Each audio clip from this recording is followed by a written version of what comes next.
My name is Nia Jordan, and I am 32 years old. I sat in a chair that probably cost more than my car in an office that smelled like old money. It was a smell I recognized, but had never possessed old leather mahogany polish, and the faint dusty scent of books that were never read. Mr. Sterling, a man whose suit was as gray and solid as his hair, looked at me over a pair of expensive glasses. He cleared his throat. "Congratulations, Ms. Jordan." His voice was dry professional.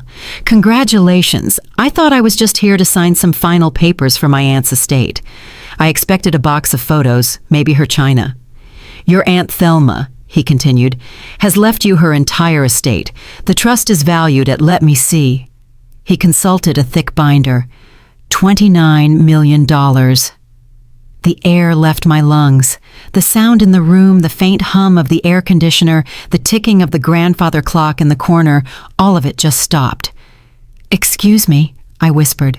$29 million, he repeated, as if stating the weather. It was a number so large it felt unreal, like a typo. 29 million. I stared at him, waiting for the punchline. He just stared back, his expression unchanged. Aunt Thelma. A wave of grief, sharp and sudden, hit me harder than the shock of the money. Aunt Thelma. The woman who smelled like peppermint and old books. She was the only one. In a family built on sharp edges and quiet competitions, she was my only soft place to land. My mother Denise saw me as a project to be fixed. "Nia, why are you so sensitive? Nia, stand up straight. Nia, why can't you be more like your sister? And my sister Simone. My younger, brighter, harder sister. She saw me as a shadow to eclipse a measuring stick she had to surpass. Everything was a competition she intended to win. But Aunt Thelma, she saw me. She was the one who did not care that I was quiet. She was the one who taught me to read poetry. Her voice warm as she read Gwendolyn Nia Brooks aloud in her small sunlit kitchen. She was the one who listened. Really listened when I talked about my work at the nonprofit, her eyes bright with a pride I never saw from anyone else. And she had left this for me. It was not just money, it was validation. It was armor. The validation became a sudden explosive burst of joy. It shot through my veins, hot and electric. I was a balloon suddenly inflated, and the sterile office was too small to hold me. I stumbled out of the chair. "Thank you. I have to go." I did not wait for the elevator. I ran down the 3 flights of stairs, my cheap flat slapping against the marble. I burst through the heavy glass doors into the bright Atlanta afternoon. Andre, my husband. I had to tell Andre. My hands were shaking so hard I dropped my keys. I fumbled for my phone, my finger slipping twice on the screen as I tried to pull up his contact. He was 34. His startup was failing again. We were drowning in debt, drowning in the bitterness that came with failure. This money would fix it. It would fix us. The phone rang once, twice. He picked up. "Where are you?" His voice was sharp, annoyed. He was always annoyed lately. "Andre." I sobbed into the phone, the tears finally coming. They were tears of joy, of a desperate, life-changing relief. "What, Nia, what is it? I'm busy." "Andre," I cried, laughing and choking at the same time. "You won't believe it. You will not believe what just happened. Aunt Thelma, she left it all for me." "Left you what?" he snapped. "Her dusty old books, the money, Andre. All of it. The lawyer just told me. It's $29 million. I shouted the last part. 29 million. "Andre, we're rich." There was silence on his end. It was not the shout of joy I expected. It was not excitement. It was not relief. It was a dead, flat, calculating silence that lasted maybe 5 seconds, but it felt like an hour. I heard him take a slow breath, like he was calming himself, not celebrating. When his voice came back, it was different, lower, urgent, strange. "Where are you exactly?" "I'm in the parking garage at the lawyer's office. I'm coming home right now." "No," he said, stumbling over his own words. "Stay there, wait. No, just come home. Just come straight home." The words were fast and clipped. "And Nia." Yes, of course." "Don't tell anyone." His voice dropped, becoming firm, almost cold. "Do you hear me? Not your mother, not Simone, nobody. This is our news, just ours. Understand?" "Yes." I whispered, my heart pounding with love and excitement. Yes, of course, baby. Just ours. I'm on my way. I love you. I hung up. I was trembling, but now with pure adrenaline. Our news. He was right. It was for us. I put the car in drive, giddy with the fantasy of telling him, of watching the stress melt from his face. We could pay off all his debts. His startup could be real. Our lives were finally starting. I pulled out of the parking garage, my mind a blur of happiness, completely unaware that I was driving toward my execution. The highway was quiet, a dark ribbon stretched out under a moonless sky. I was on the stretch of I-20 heading back toward the city, my old Honda humming. The elation was still thrumming in my chest, a wild, joyful drumbeat. $29 million. I said the words to myself and they sounded like a foreign language. I was thinking about Andre's face when I told him. The relief. The end of the constant grinding worry about his startup, the late-night arguments about money, the shame I felt every time I used my nonprofit salary to cover his business credit card. All of it would be gone. We were safe. I was so lost in the fantasy that I almost missed the headlights. They appeared in my rearview mirror, two massive, blindingly bright lights coming up fast. Too fast. I tapped my brake lightly just to let him know I was there. The truck, a huge black 18-wheeler, did not slow down. It just got closer, filling my entire mirror, blotting out the night. My heart hammered. I gripped the wheel, my knuckles white. "Okay, buddy, just go around," I whispered. It did not go around. It swerved into the lane beside me, and for a split second I felt a rush of relief. But it did not pass. It stayed right there, pacing me. Then, with a horrifying, deliberate movement, it began to drift back into my lane. "Hey!" I yelled, laying on my horn. The truck kept coming. This was not drifting. This was not a sleepy driver. This was a turn. It was aiming for me. I slammed on my brakes, but it was too late. The truck crossed the line, its massive metal bumper aimed directly at my driver's side door. It was not just trying to hit me. It was trying to crush me. The last thing I heard was the horrifying, deafening shriek of metal twisting and glass shattering. The world exploded in a supernova of pain and light, and then it snapped to perfect, silent blackness. The beeping sound was the first thing I registered.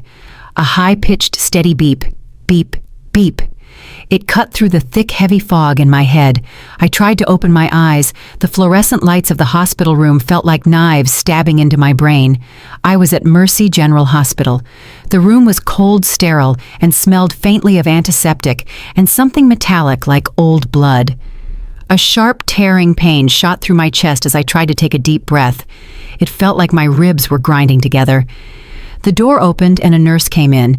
She was an older African-American woman, her scrubs a faded blue. Her face was kind, but etched with the deep exhaustion of someone who has seen too much. Her name tag read Lorraine.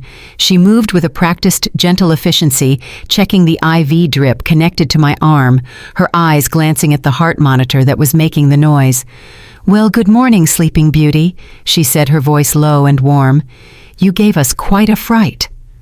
My throat felt like sandpaper. "Where?" "You're at Mercy General," she said, anticipating the question. "You were in a bad accident. A truck. It was a hit and run. You've been here for 4 days." I stared at her. The words did not connect. 4 days. My voice was a dry rasp. "That's right, honey. You were in a coma. It was touch and go for a while." 4 days. My hand, weak and clumsy, fumbled for the metal bedside table. I was looking for my phone. It was there, lying next to a plastic cup of water, but it was not a phone anymore. The screen was a spider web of shattered black glass, completely useless. The fog vanished, replaced by a cold, sharp panic. "My husband," I choked out, trying to push myself up on my elbows, but the pain was blinding. Andre Hayes, does he know? Is he here? He must be worried sick." Nurse Lorraine stopped adjusting my IV. She stood very still. She sighed, the kind of deep, weary sigh that braces you for bad news. She avoided my eyes for just a split second, but it was long enough for my stomach to drop to the floor.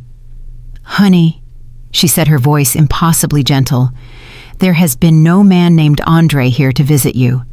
"What? No. That's impossible.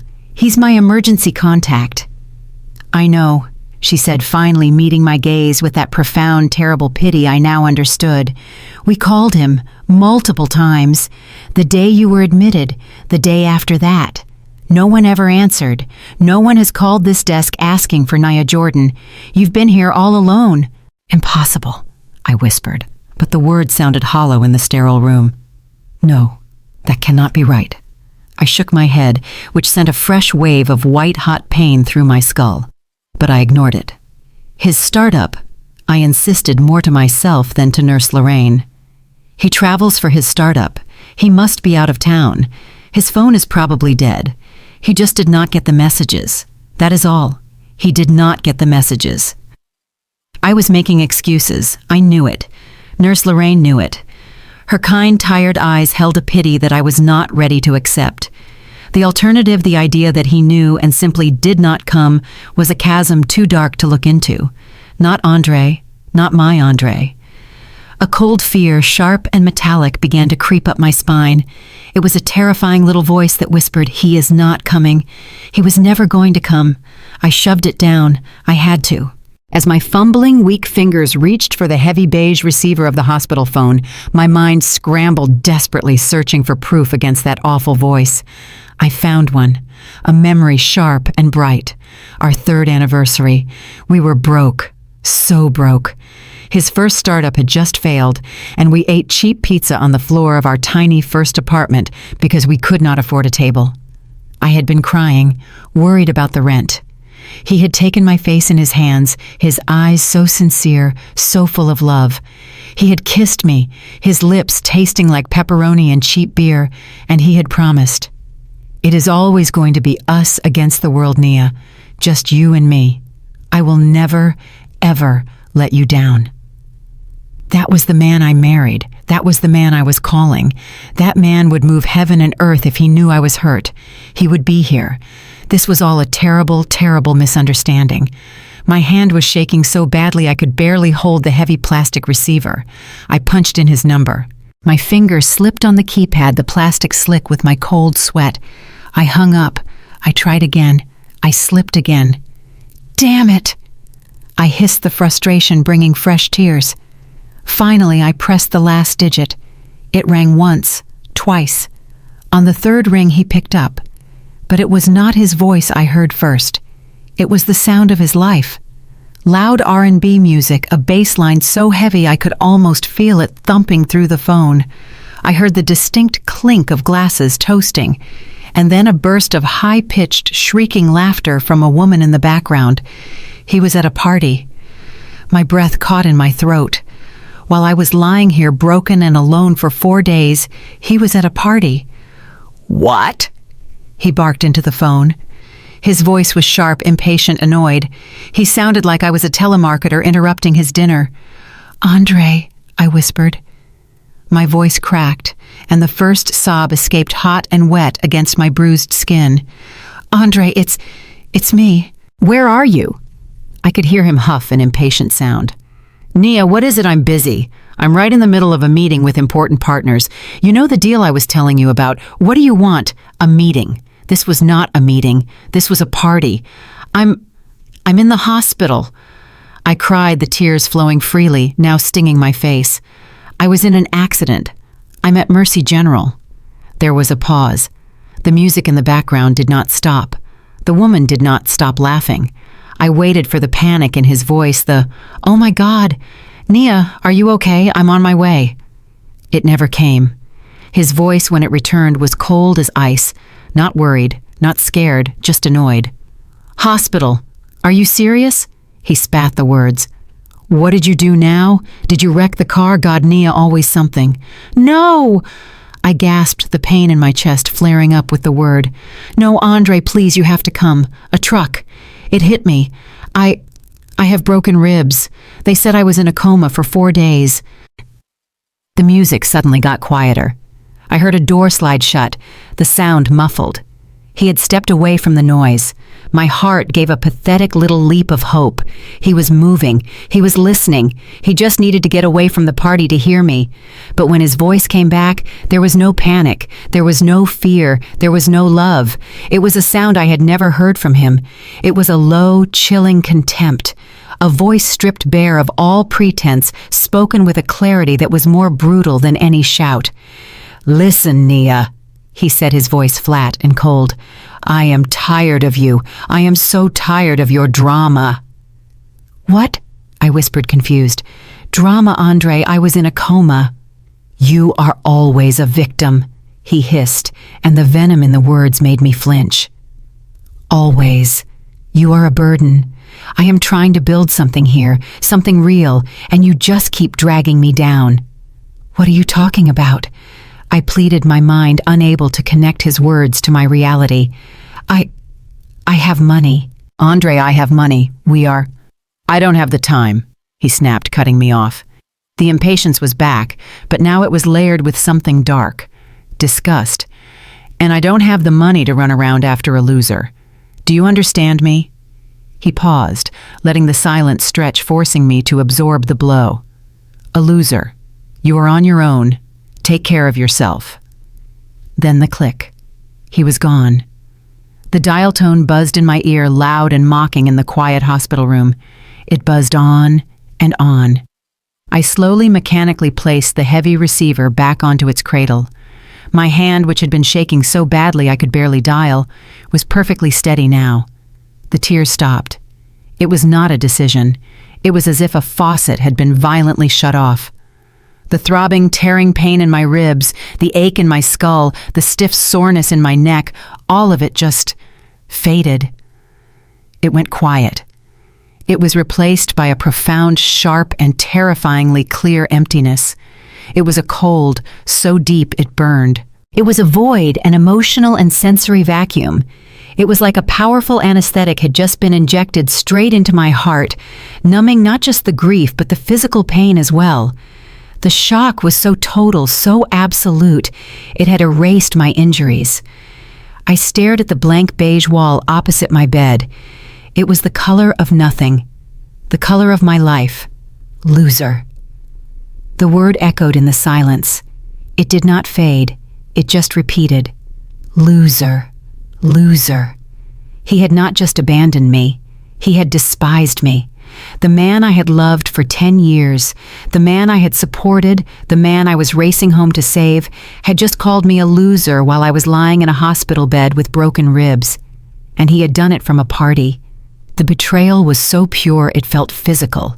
It was a cold, hard stone settling in my stomach, heavier and more painful than any injury from the crash. He had not just left me, he had erased me. With one word, he had summarized my entire worth to him. I was no longer his wife. I was a burden. I was a problem he was tired of. I was a loser. The beige wall swam in and out of focus, but there were no more tears. There was just this cold, this vast, echoing Arctic cold that had settled into my bones and frozen my blood. The steady beep, beep, beep of the heart monitor was the only proof that I was still alive. I just stared at the beige wall, the word echoing in the sterile silence. Loser. For 10 years, I had poured my life into that man. 10 years of my paycheck from the nonprofit job he openly despised. The job that paid our rent. The job that paid for our groceries. The job that funded his life while he chased one failed dream after another. I paid for the expensive suits he wore to network. I paid for the credit cards he maxed out on business dinners that never resulted in any business. I was the one who ate leftovers for lunch so he could take potential investors out for steak. For a decade, I had been his rock, his support, the person who told him he was brilliant when the world told him he was failing. And now, lying in a hospital bed, broken and alone, I was the loser. The word did not just sting. It felt wrong, a lie. And then another sharper memory pushed its way through the cold fog. It was 2 years ago. I had been so excited. I had stayed up all night drafting a new community outreach plan for my nonprofit, a way to connect local businesses with youth programs. It was good. It was smart. I showed it to Andre, my eyes shining proud of my work.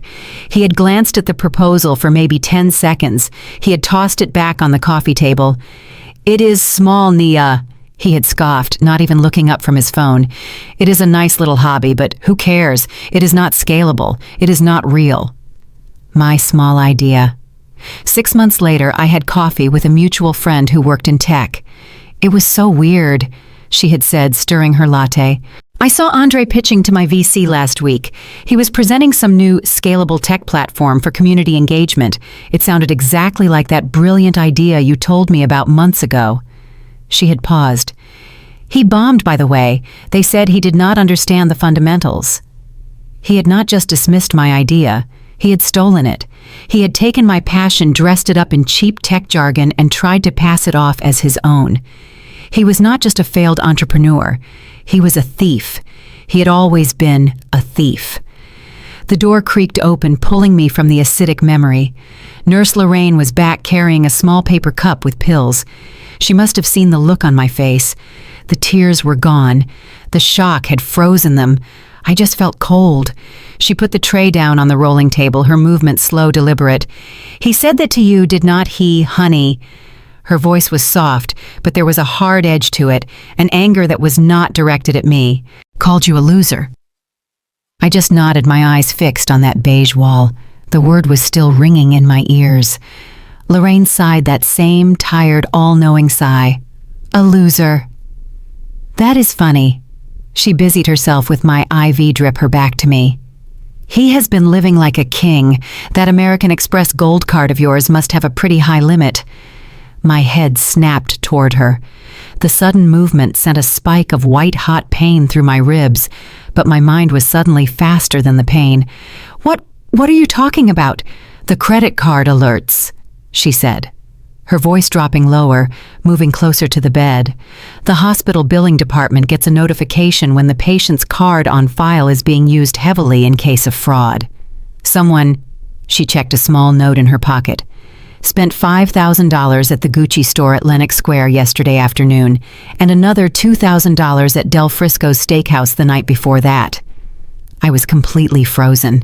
"What that is impossible. My cards are in my wallet." My eyes darted around the small, sterile room. "My wallet. It is in my purse. The police must have it, from the accident." "Oh no, baby." Nurse Lorraine stopped pretending to be busy with the IV. She looked me straight in the eye. Her kind face was now a mask of grim determination. "The police do not have it. We do. Or rather, we did." My mouth went dry. What do you mean you did?" She took a deep breath, the kind you take before you deliver the worst news. "Security logs. We had to check them this morning when the billing alerts came in. A man named Andre Hayes, your husband. He came here 4 days ago, the same day you were admitted." My heart hammered against my broken ribs. "He was here, but you said no one visited." "He was here," she repeated, her voice flat and hard. "He was here while you were in a coma. But he did not ask to see you. He did not ask a single doctor about your condition. He went straight to the nurse's station on the intake floor, flashed his ID, said he was your husband, and that he needed to collect your personal belongings, to keep them safe for you at home." She shook her head, her face tight with disgust. "We had a new nurse on shift, first week. She did not know the protocol. She believed him. She went to the property lockup, and she gave him your purse." The air left my lungs in a silent, agonizing rush. It was not a gasp. It was a complete emptying. The cold void in my chest collapsed on itself. He was here. While I was unconscious, while I was fighting for my life, he was here. Not to hold my hand, not to pray for me, not to wait by my bedside. He was here to steal my wallet. The shock was so total, so absolute, it was almost clarifying. The physical pain from the crash was nothing. This was the real injury. This was the attack. The man I had loved, the man I had supported, the man who had stolen my ideas and lived off my salary, had just picked my pocket while I was dying. The throbbing, tearing pain in my ribs, the ache in my skull, the stiff soreness in my neck, all of it just evaporated. It went quiet. It was replaced by a profound, sharp, and terrifyingly clear emptiness. The fog of the coma and the pain medication was gone, and in its place, the fog of my 10-year marriage cleared too. I saw. And then, like the final missing piece of a horrifying puzzle clicking into place, it hit me. It was not a gradual thought. It was a violent slam. A second impact, just as brutal as the first. The last memory, the one from right before the headlights, became suddenly vividly clear. It was no longer a foggy, dreamlike fragment. It was sharp. It was high definition. I was sitting in my car in the parking garage of Sterling and Associates. I remembered the smell of the damp concrete and the old leather of my 10-year-old Honda. My hands were shaking so hard I had to dial his number twice. I was crying then too, but they were tears of joy, of disbelief, of a desperate, life-changing relief. Andre had picked up his voice, instantly annoyed. "What, Nia? I am busy." "Andre," I had shouted into the phone, my voice breaking, laughing and crying at the same time. "You won't believe it. You will not believe what just happened. Aunt Thelma, she left it all for me. The money, all of it. The lawyer just told me. It is $29 million.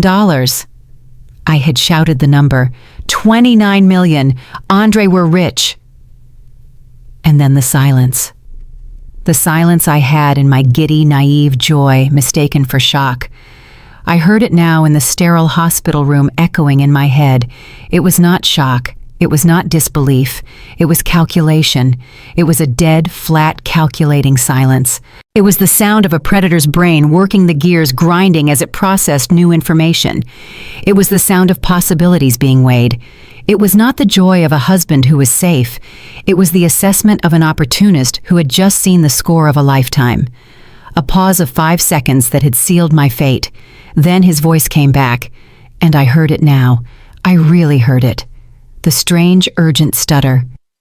"Where are you exactly?" he had demanded. "I'm in the parking garage at the lawyer's office." I had cried, still blissful. "I'm coming home right now." And his response. "No." He had said it too quickly. "Stay there." Another pause, shorter this time. He was thinking. He was course-correcting. I could hear the machinery in his head turning. "Wait. No. No, just come home. Just come straight home." It was not confusion. It was not him being overwhelmed with excitement. He was stalling. In that moment, he was not my husband. He was an accomplice on a phone. He was making a call. He was arranging it. He was checking to see if I was still at the office, perhaps, so he could arrange an accident there. Then he must have realized it was cleaner, more anonymous on the road. Just come straight home. He was not welcoming me. He was aiming me. He was directing me like a sheep to the slaughter onto that quiet stretch of highway where a black truck would be waiting. The phone in the hospital room seemed to mock me. The beige wall felt like it was closing in. I stared at it, the pieces slamming together. He knew about the money. He had called me a loser. He had hung up on me. He had stolen my wallet while I was in a coma. He was spending my money while I lay here broken, and he had known about the $29 million right before a black truck had hunted me down and tried to crush me on an empty highway. I said the words out loud. My voice was a dry, dead rasp, a sound I did not recognize. He was the only one who knew. He called me a loser. He hung up on me. He came to this hospital not to see if I was alive, but to steal my wallet while I was unconscious. He was at this very second out at a party or a steakhouse, spending my money, the money from my inheritance, while I lay here with broken bones. I stared at the beige wall, the color of nothing.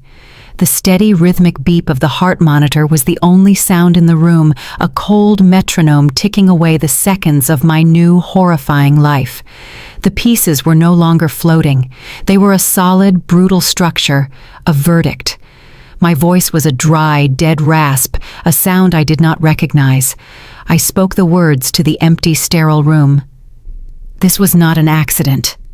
The words hung in the air, absolute and terrifying. This was a failed execution. And with that truth, the cold void inside me erupted. It was not a hot, screaming rage. It was a cold, silent, Arctic fury that rose up and consumed everything. It burned away the pain in my ribs. It burned away the fog in my head. It burned away the pathetic, pleading grief for the man I thought I had married. 10 years, a full decade of my life dedicated to him. Every meal I cooked, every time I set a plate in front of him, I was feeding the man who would try to kill me. Every bill I paid, every rent check I signed with my small steady salary from the nonprofit, he despised. I was housing my own murderer. I was keeping a roof over his head while he plotted to put me in the ground. All those nights, I rubbed his shoulders when his latest brilliant idea fell apart. All those words of encouragement, all those times I said, "You will get them next time, baby," when he failed and failed and failed again. I had not been his wife. I had not been his partner. I had been his fundraiser. I had been the loyal, stupid financier for my own executioner. For 10 years, I had been sleeping next to my enemy. I had shared my body, my dreams, and my bank account with a man who saw me as nothing more than a temporary obstacle and ultimately a paycheck he was willing to kill for. The coldness in my chest was so complete, so absolute, it was almost peaceful. The panic was gone. The fear was gone. The desperate, heartbroken woman who had cried for her husband on the phone was gone too. She had died in this room. The person sitting up in this bed, wincing not from the pain in her ribs, but from the sheer clarifying force of her own rage, was someone new. I was no longer a victim. A victim is what he had tried to make me. I was a survivor. And that brought a new chilling reality. The execution had failed, which meant the man who had tried to kill me was still out there. He was at a party spending my money celebrating my death. He thought I was still lying here in a coma, a vegetable, a problem that would soon be solved. He did not know I was awake. He did not know that I knew. And he would be back. He would come back to finish the job. I looked around the sterile room at the IV pole at the door leading to the hallway. This was not a sanctuary. This was not a place of healing. This was a trap. I was a sitting duck, a broken bird in a cage, and the fox was not only at the door, he had the key. I was alone, hunted, and trapped. A last wave of desperate primal fear seized me. I was trapped. I was being hunted by my husband, but he was one person. I was not entirely alone. I had family, my sister, Simone, my 30-year-old baby sister. She was sharp, and she could be cold, but she was blood. She would not let this happen. She would not let Andre do this to me. She had to believe me. My fingers still trembling with the coldness of Andre's betrayal, fumbled with the heavy plastic keypad. I punched in the number I knew by heart. She answered on the second ring, her voice clipped and impatient, as it always was. Nia what? Simone. The name came out as a choked sob, a desperate, pathetic sound. Simone, please, you have to help me. Please, I am at Mercy General. I was in a crash. A truck hit me. I paused, sucking in a painful, ragged breath. I had to say it. I had to make her understand the danger. And oh God, Simone, I think he tried to kill me. The line was silent, but it was not the shocked, horrified silence I had prayed for. It was not the sound of a sister processing a tragedy. It was a heavy, annoyed, impatient silence. It was the sound of someone waiting for a long, boring, and inconvenient story to finally end. Nia. Her voice, when it came, was not soft. It was high-pitched, sharp as a razor, and dripping with an exasperation that cut me deeper than the coldness from Andre. It was the voice she always used when I was an embarrassment. What in the world are you talking about? Tried to kill you? She snapped the words, her disbelief a weapon. Are you drunk? What kind of nonsense are you trying to pull right now? No! I cried, the tears streaming down my face again, hot and panicked. No, I am in the hospital. I am hurt. Please, Simone, you have to listen. He stole my wallet while I was in a coma. He is at a party right now, spending my money. Simone laughed. It was not a real laugh. It was a short, cruel, barking sound. Of course he is at a party, you idiot. My breath hitched. The air in my lungs froze. "What? He is here," she said, her voice laced with a smug, satisfied pride. "He is in the backyard with Ryan right now." I could not breathe. He was there. He was at her house. The party I heard, the loud R&B music, the clinking glasses, the high-pitched laughter. It was her house, my sister's house. "Andre is at your house," I whispered. The cold terror was complete now. It was absolute. There was no escape. "Yes, he is right outside." Simone's voice was rising in frustration, her patience completely gone. "My husband Ryan is finally helping Andre get back on his feet. He is introducing him to his partners, helping him get funding for a new important deal. He is finally closing in on success, Nia.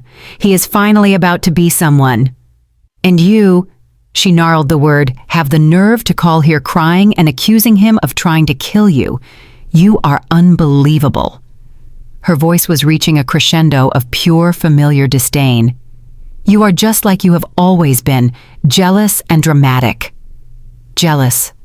The word struck me like a physical blow. It was a word she had used as a weapon against me my entire life. And suddenly, I was not in the hospital bed. I was 20 years old, standing in the hallway of my college dorm. I was holding the acceptance letter for the prestigious summer scholarship, the one we had both applied for. I was so excited to tell her. I remember the look on Simone's face, the pure, unadulterated venom, the smile that did not reach her eyes. She had not spoken to me for 6 months after that. I found out later from our mother Denise what she had been saying. "Oh, you know, Nia," Simone had told her a casual, poisonous lie. She probably just slept with the professor to get it. And my mother, who always favored Simone's fire over my quiet, had half believed her. This was not a new betrayal. This was a pattern. This was who she was. I was not her sister. I was her competition. And I had just won something she wanted. Again. The memory, so sharp and painful, brought a horrifying clarity to the phone call. "I do not want to hear another word, Nia." She cut me off, her voice cold and final. "You are embarrassing me. You are embarrassing this family. Get yourself together, take an Uber, and go home. And do not call this house again." The line went dead. She hung up on me. I sat there, the plastic receiver buzzing in my hand, the sound of the dial tone screaming in my ear. He was there. They were all together. My sister, my brother-in-law Ryan, and my husband Andre. They were at a barbecue, laughing, making deals, spending my money, after trying to kill me. I slowly placed the phone back on the hook. The realization was absolute. It was not a theory. It was a fact. I had no family. The tears I shed for Simone were the last ones. They dried on my face, leaving my skin tight and cold. The grief for my husband was gone. The shock of my sister's betrayal was gone. The raw physical pain in my ribs had subsided to a dull, distant ache, a background noise I could easily ignore. All of it, every last shred of fear and sorrow and weakness, had been burned away. What was left was a profound, arctic calm, a rage so cold and so absolute that it had crystallized inside me. It was not a hot, messy emotion. It was a diamond. It was sharp, and it was hard, and it was clear. I was no longer in pain. I was no longer a victim. I was a weapon. I spent the next 2 days on that heavy beige hospital phone. I did not try to call my mother. I did not try to reason with my sister. My family was a den of vipers, and I was done sticking my hand into the nest. I called the only people who mattered. I called the law firm of Sterling & Associates. I did not get a paralegal. I did not get an associate. I got Mr. Sterling himself. His voice was as dry and precise as it had been in his office, but this time I was not a giddy, naive girl. I was his client. I was his $29 million problem.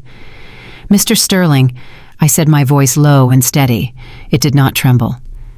"This is Nia Jordan. We spoke 2 days ago. I was in a car accident on my way home from your office." "Ms. Jordan," he replied, his tone unchanging. "We were made aware of the accident, a tragedy. How are you recovering?" "I was in a coma for 4 days," I said, cutting through the pleasantries. "The truck that hit me was a hit and run. It crossed 2 lanes and aimed for my door." There was a pause. "I see," he said. "I called my husband Andre Hayes from your parking garage right after I left." I continued, the words coming out like cold, hard stones. "I told him about the $29 million. He was the only person in the world who knew." "Go on," Mr. Sterling said. His voice was still calm, but it had a new, sharp edge of attention. "While I was in a coma, he came to this hospital. He did not ask the doctors about my condition. He told the staff he was here to collect my personal belongings, and he stole my purse. He has been on a spending spree with my stolen credit cards for the last 48 hours. When I called him an hour ago, he was at a party. He told me I was a loser and hung up on me. My sister Simone was at that same party. She told me I was jealous and hung up on me. I laid the facts out one by one. I did not cry. I did not plead. I delivered it like a report. Mr. Sterling was not emotional. He did not offer sympathy. He became what I needed him to be: immediate and tactical. "Ms. Jordan," he said, "I am looking at the trust documents right now. As we discussed, the Thelma Jordan Trust is ironclad. Your aunt made sure of it. Your signature and your signature alone is required for any transfer of principal. He cannot touch a single penny of that $29 million. "I understand," I said. "No, Ms. Jordan, I do not think you do," he said, his voice dropping. "That is precisely the problem." I waited. "With you alive and well, he gets nothing," Mr. Sterling explained, his words cold and pragmatic. "But if you were to be declared mentally incompetent after such a tragic accident, a good lawyer could petition the court to have your husband granted conservatorship. Or," he paused, "if you were to die as your legal spouse, he could petition the court to take control of your entire estate." My blood ran cold. "He tried to kill me." "The evidence is circumstantial but deeply troubling," Mr. Sterling said. "You are in danger, Ms. Jordan. You are in that hospital exposed. Do not speak to anyone. Not your husband, not your sister, not your mother. We are handling this. I am sending our top litigator to you immediately. She is the best. Her name is Elise Thorne. Do not say a word to anyone until she arrives." He hung up. I placed the receiver back in its cradle. Elise Thorne. The best. I waited. The fear was completely gone now, replaced by a strange, cold, and ready patience. My heart was not hammering. It was steady. The beep of the monitor was steady. I was not a victim waiting to be rescued. I was a predator. I was a trap baited with $29 million. And I was waiting for the rat to come for the cheese. I stared at the door. My mind was sharp. I was no longer the broken, weeping woman. I was a survivor, and I found myself possessed by a new, terrifying and powerful emotion. I wanted Andre to come. I needed him to come. I needed him to walk into my room, to show his hand, to look me in the eye and lie. I needed to see the monster for myself, and I would be ready. I spent the next 2 days in that cold, beige room, and I waited. I was a coil wound tight. Every time the door opened, my heart would leap, my muscles tensing. But it was just Nurse Lorraine with pills, or an orderly with a tray of beige food I did not touch. Then, on the afternoon of the second day, I heard them. Footsteps. They were not the soft, crepe-soled shoes of a nurse. They were not the heavy, shuffling tread of an orderly. They were hard-soled, expensive shoes clicking on the linoleum. Confident, arrogant, a predator's stride. I knew that walk. It was Andre. My heart did not leap. It went perfectly still. The beep of the heart monitor next to my head, which had been my only companion, suddenly seemed deafeningly loud. The door to my room 204, did not open gently. It was thrown open, slamming against the wall with a bang that made the metal tray on my table rattle. He was here. Andre walked in, but it was not Andre. It was not the man I had married. It was not the frustrated, failing, bitter man whose t-shirts I washed and whose bad credit I paid off. This person was a stranger. He was wearing a brand new Tom Ford suit, a deep, rich navy blue that looked impossibly expensive under the harsh hospital lights. I knew with a sudden, sickening certainty that my American Express Gold card had paid for that suit. His hair was freshly trimmed, a sharp, perfect lineup that he must have gotten that very morning. He smelled of expensive cologne, the kind he always sampled at the mall but never bought. He was smiling. It was not a warm smile. It was not the smile of a worried husband. It was a cold, sharp, victorious smirk. It was the smile of a man who had just closed a deal, the smile of a predator that had finally cornered its prey. He looked at me lying in the cheap, starchy, pale blue hospital gown, and his smile widened. But he was not alone. He stepped aside, holding the door open like he was a perfect gentleman. A woman walked in after him. I felt a jolt of pure, raw intimidation. She was, I realized, the most powerful-looking woman I had ever seen in my life. She was African-American, tall, and impossibly elegant. She wore a cream-colored structured designer suit that I was sure cost more than my entire salary for a year. Her heels clicked with sharp, loud authority on the linoleum floor. In one hand, she carried a dark, glistening Hermes briefcase. Her hair was pulled back into a severe, perfect bun, and her makeup was flawless. She radiated a level of wealth and power I had only seen in movies. My stomach dropped into a cold, dark pit. My brain, sharp and clear from 2 days of cold rage, supplied the name. Elise Thorne. It had to be. This was the name Mr. Sterling had given me. This was the shark, the top litigator from his firm, the one who was supposed to be coming here to protect me. But she was not here to protect me. She was walking in her arm linked with my husband's. She looked at Andre with a fond, indulgent smile, a smile of intimacy and shared secrets. Then her eyes moved to me. Her gaze swept over my body. It was not a look of concern. It was not a look of pity. It was a bored, clinical disdain. She took in my uncombed, matted hair. She saw the ugly purple and yellow bruises on my arm, the IV tube taped to my hand.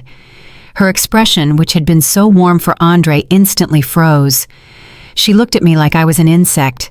She looked at me like I was a piece of administrative work she had to get through before her lunch reservation. She looked at me like she was annoyed I was still breathing. This was a trap. My blood ran cold. The Arctic calm I had cultivated shattered, replaced by a new, suffocating horror. This was not my savior. This was my executioner. Mr. Sterling had sold me out. Of course he had. Why would he protect me, a small, new $29 million client, when Andre had probably offered him a cut? Andre, who was suddenly wearing Tom Ford. Andre, who was arm in arm with the firm's top partner. They were all in on it. Andre, Simone, Ryan, and now the law firm. I was alone. I was completely, utterly, hopelessly alone. The last door had just slammed shut and locked from the outside. I was going to die in this room. "Oh, look at that!" Andre's voice boomed into the room. It was jovial, loud, like he was greeting an old friend at a crowded party. "It is still alive." He chuckled, a deep, ugly sound that rattled in his chest. "I have to be honest, Nia, I really thought you would be dead by now. I guess those doctors are better than I thought. What a shame." My mouth was dry. I could not find my voice. My heart was hammering against my broken ribs, a wild, trapped bird. I just stared at him and at this terrifying, elegant woman who held his arm. The trap was sprung. "Marcus," I finally whispered. My voice was a hoarse, weak croak I barely recognized. "What? What are you doing here? Who is this?" He laughed, a full, genuine belly laugh like I had just told the funniest joke in the world. He walked right past my bed, standing next to Elise, sliding a smooth, possessive arm around her tiny waist. He pulled her close, and she leaned into him, her perfectly manicured hand resting on his chest. He leaned down and kissed her a long, proprietary kiss on the cheek. "Nia, I am hurt," he said, pouting in fake sympathy. "Is that any way to greet your husband and your replacement?" He gestured to the woman beside him, his smile widening to show all his teeth. "Nia, I want you to meet Elise. She is my everything. My partner, my protector, my lawyer, and," he gave her another squeeze, "my new wife." I stopped breathing. The beep, beep, beep of the heart monitor next to my head seemed to get louder faster, screaming in the sudden suffocating silence. "Well, she will be," he corrected himself, waving his hand as if it were a minor, insignificant detail. She is my lawyer first, of course, and as soon as she is finished cleaning up this mess. He waved his hand in my direction, pointing at me in my bed at my broken ribs and my unwashed hair. As soon as I am legally free of this trash, then she will be my wife. We are getting married in Italy. She has already booked the villa. The woman Elise finally spoke. She was 35 years old, and her voice was exactly as I expected. Smooth, deep, and utterly indifferent, like she was ordering a coffee. She did not even look at me. She addressed Andre. "Andre, darling, can we speed this up?" she said, tapping a blood-red fingernail on her watch. "You said she was ready to sign.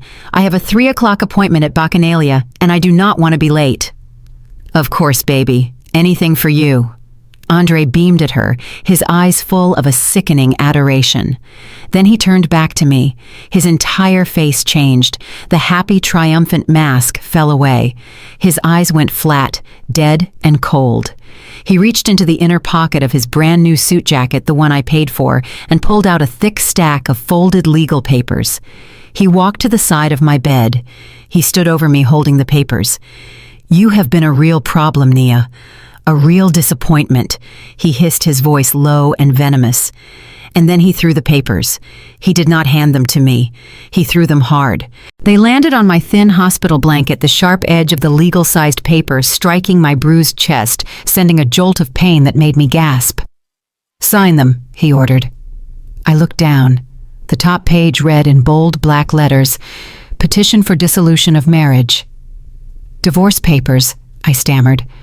My mind was reeling, grasping at one last pathetic straw.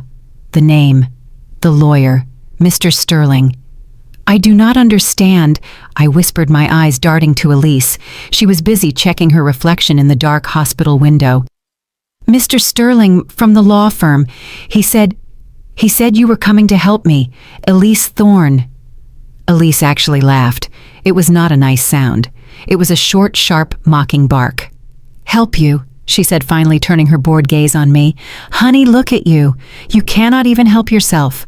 Why in the world would I help you? I am Andre's lawyer and his fiancé, and frankly, I find this entire situation pathetic."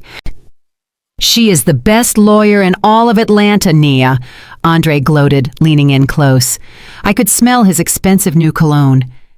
It smelled like rot. "And do you know what she is going to do for me?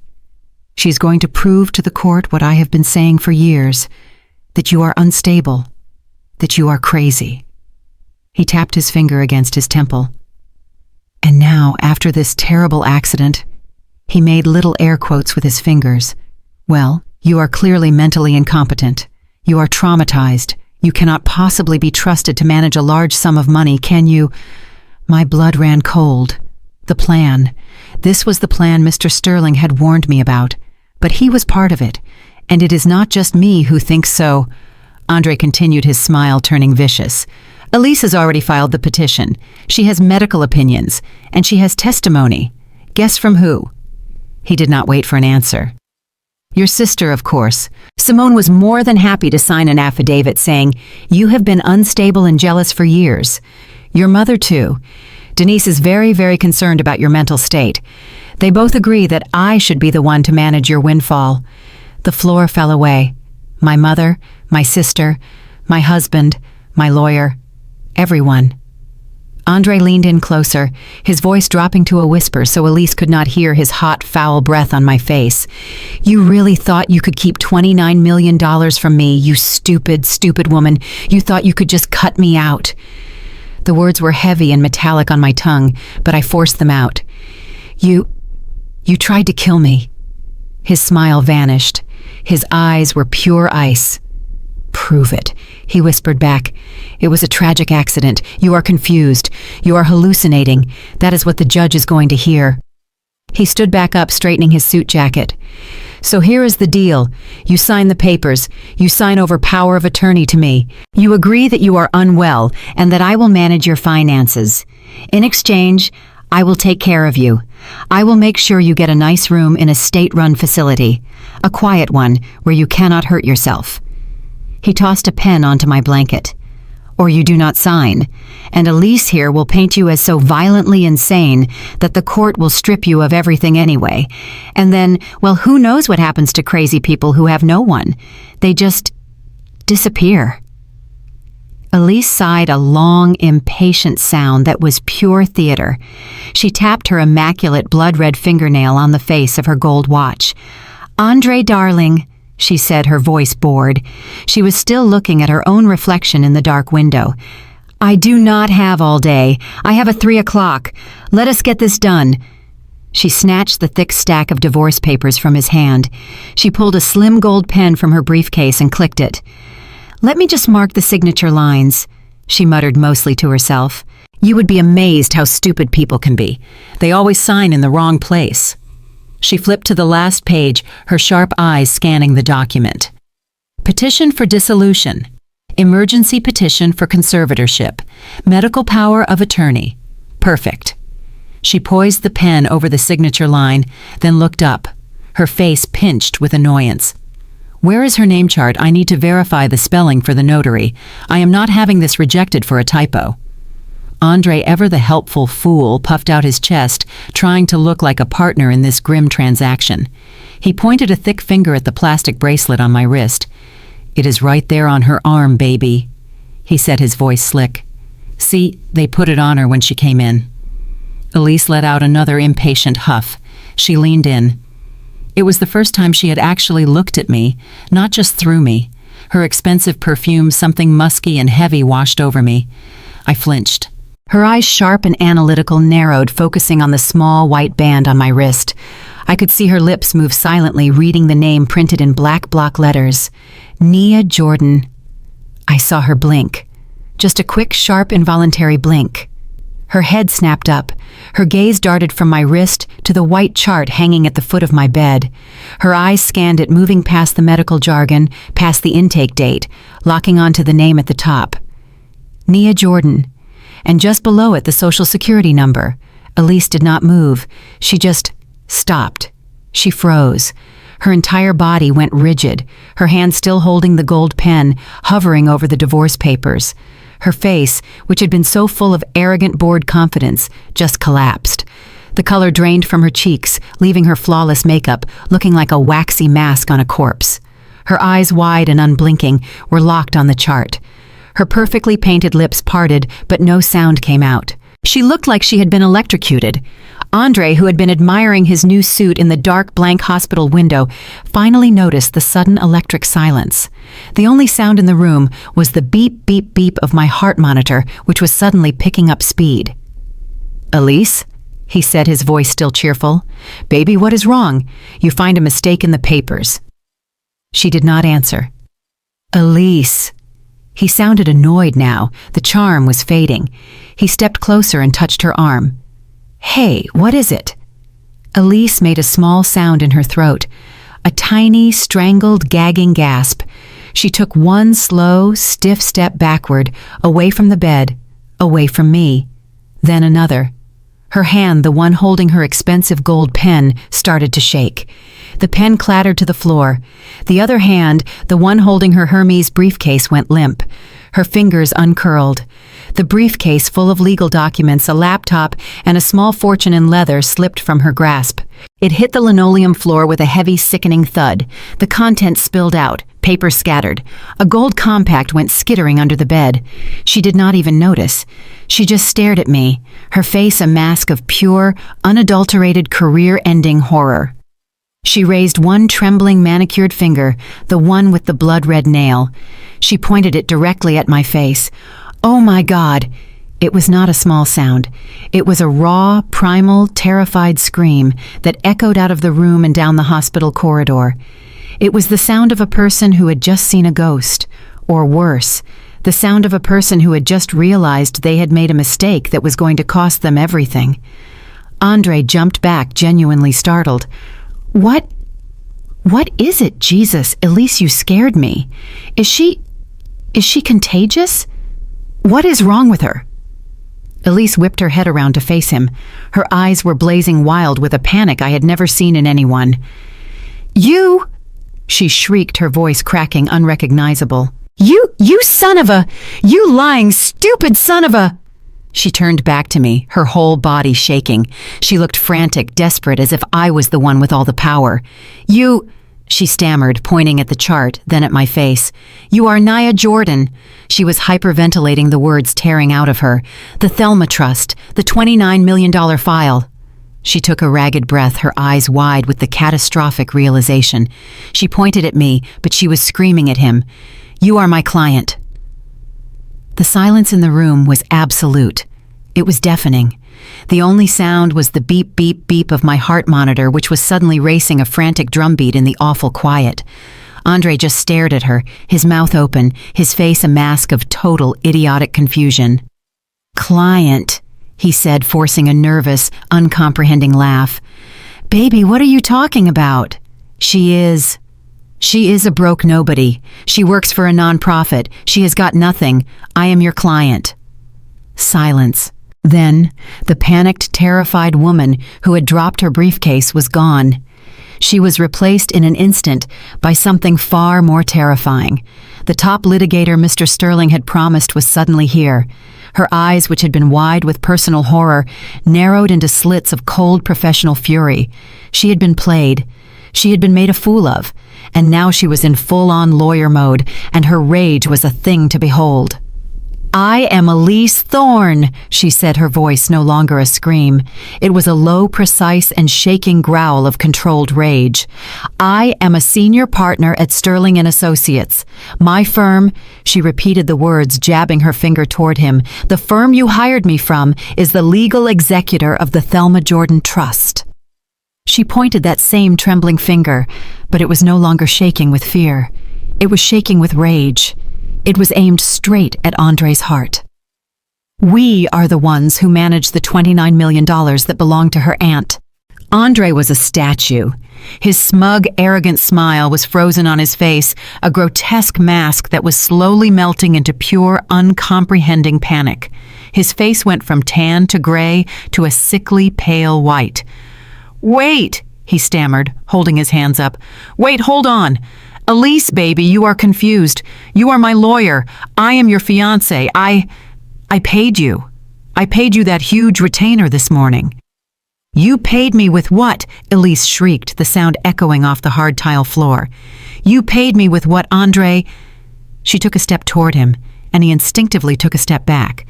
That shiny American Express gold card you have been flashing around all week, the one you took me to Gucci with, the one you paid for that $1,000 dinner at Del Frisco's with, the one you transferred my retainer from this morning. She was right in his face now, her voice a low, venomous hiss. I saw the name on the card, you idiot.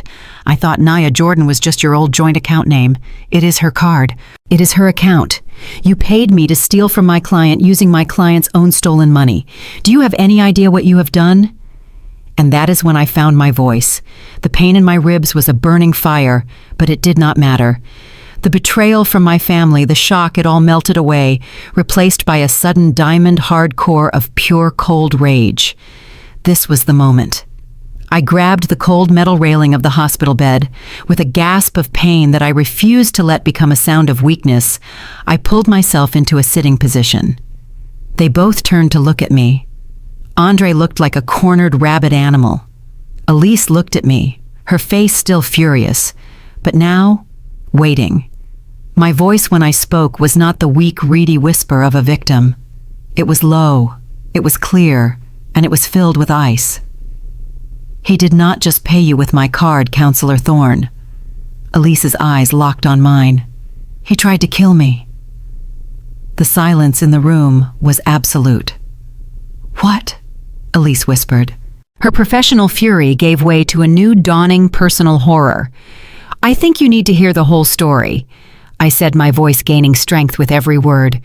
I pointed a trembling, bruised finger at the pathetic, sweating man in the Tom Ford suit. 4 days ago, I left Mr. Sterling's office, your boss. He had just told me about the $29 million.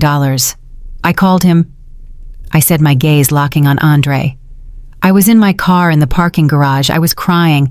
I told him we were rich. He was the only person in the world I told. I looked back at Elise. Her face was ashen. He got very quiet. He told me to come straight home and not to tell anyone. Less than 2 hours later on the highway, a black truck crossed 2 lanes of traffic and slammed me into a concrete barrier. The driver never stopped. Elise's hand went to her mouth. And while I was in here, I continued, my voice merciless. In a coma, fighting for my life, he came to this hospital. But he did not ask to see me. He stole my purse. He has been on a spending spree with my money, your Gucci, your steak dinners, your retainer.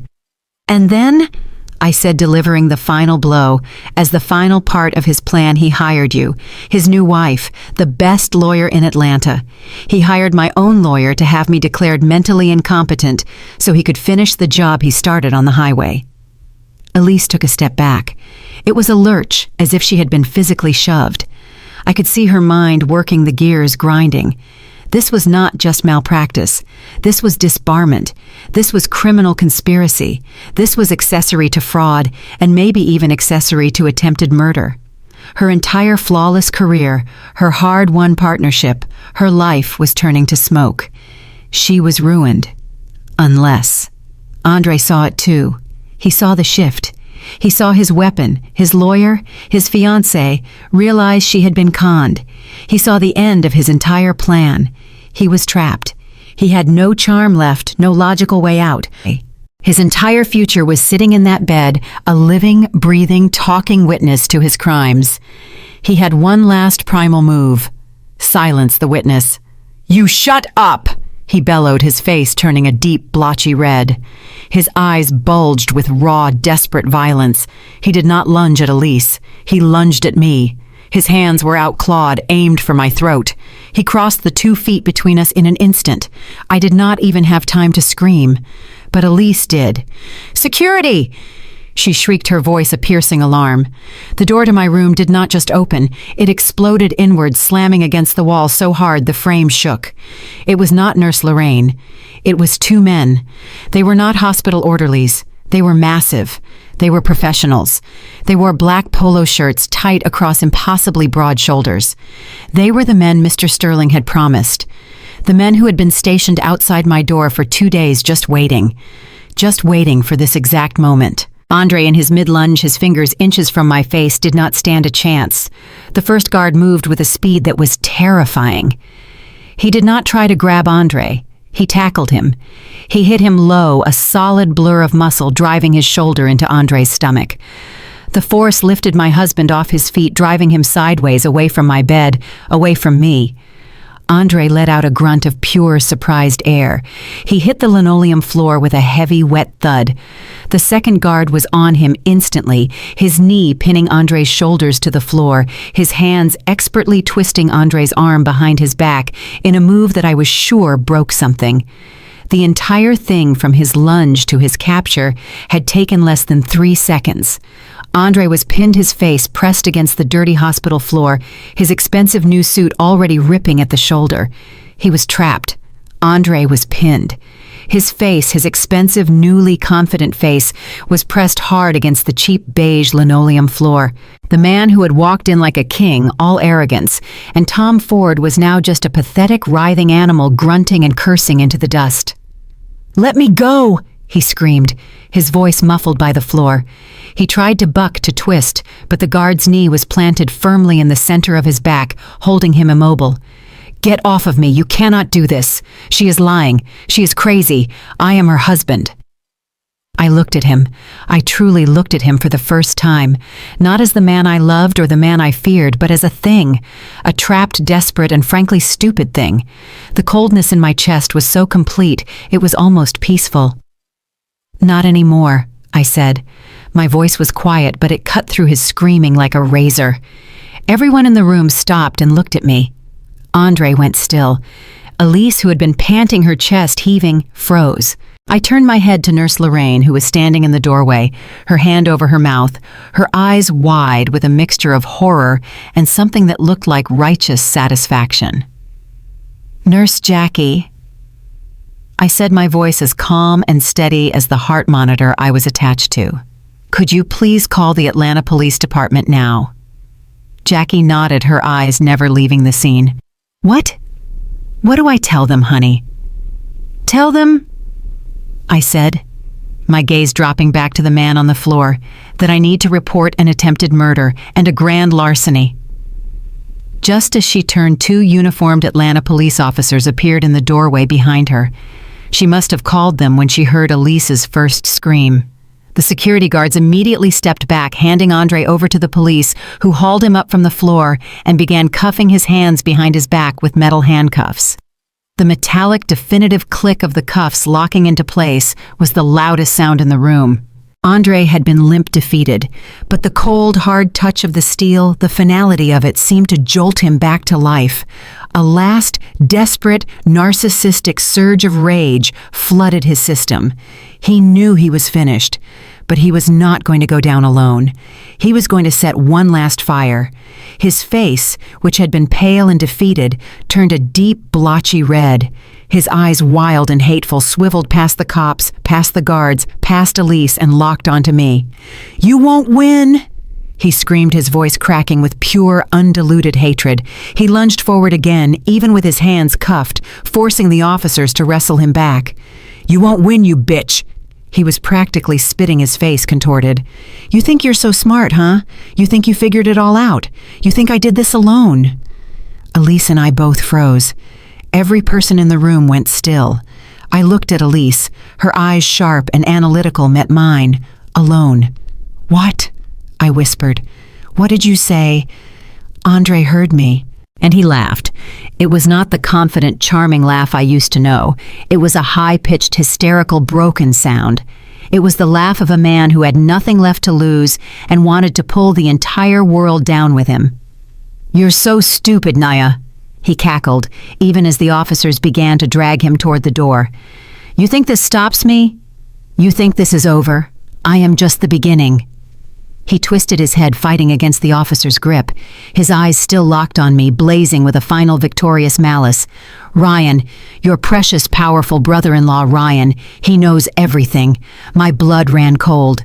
"He was at the barbecue," Andre screamed, his voice echoing down the hall as they pulled him out of the room. "He has connections you cannot even imagine, you stupid. He will have me out by morning. He will take care of me. He will bury you. He will finish the job. You will never ever win." The police officer finally shoved him out of view. His screams grew fainter, but the threat remained hanging in the sterile air of my hospital room like a toxic cloud. The room was suddenly shockingly quiet. The only sounds were the fading echo of Andre's screams and the steady rhythmic beep of my heart monitor. Nurse Lorraine quietly began picking up the scattered contents of Elise's Hermes briefcase. Elise stood in the middle of the room, her back to me. She was perfectly still for a long moment, her shoulders rigid. I watched her take one deep, shuddering breath, then another. She slowly bent down and took her briefcase from Nurse Lorraine. She straightened up. She adjusted the jacket of her designer suit, pulling the cream-colored fabric taut. She smoothed her hair, which was still perfect.